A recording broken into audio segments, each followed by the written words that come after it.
Halos buong Dagupan City ang lubog ngayon sa baha. Bukod kasi sa pag-ulan dahil sa masamang panahon, nagpapabaha rin ang high tide. May unang balita live si CJ Torida ng GMA Regional TV.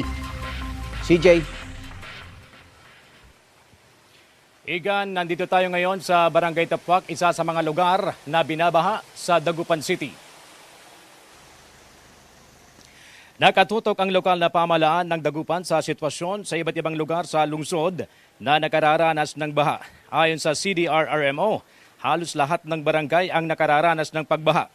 Punsod ito ng walang humpay na pag-ulan, pagbaba ng tubig mula sa bundok at upland municipalities na sinasabayan pa ng high tide.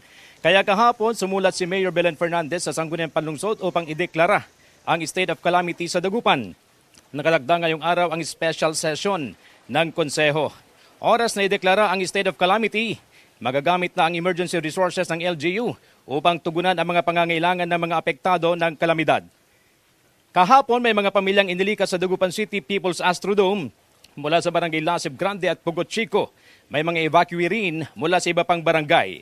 Sa buong Pangasinan, Igan, abot sa mahigit 787 pamilya o katumbas ng mahigit 2,463 individual ang inilikas base sa tala ng PDRRMO. Bukod sa Dagupan City, 13 pang bayan ang binaha. Base yan sa 5 AM data ng PDRRMO. Igan, wala pa ring pasok sa Dagupan ngayong araw at ng buong Pangasinan. Samantala, sa mga oras na ito, Igan, ay nakararanas tayo ng panakanakang pagambon dito sa lungsod ng Dagupan. Balik sa iyo, Igan. Maraming salamat CJ Torida ng GMA Regional TV. Igan, mauna ka sa mga balita, mag-subscribe na sa GMA Integrated News sa YouTube para sa iba't ibang ulat sa ating bansa.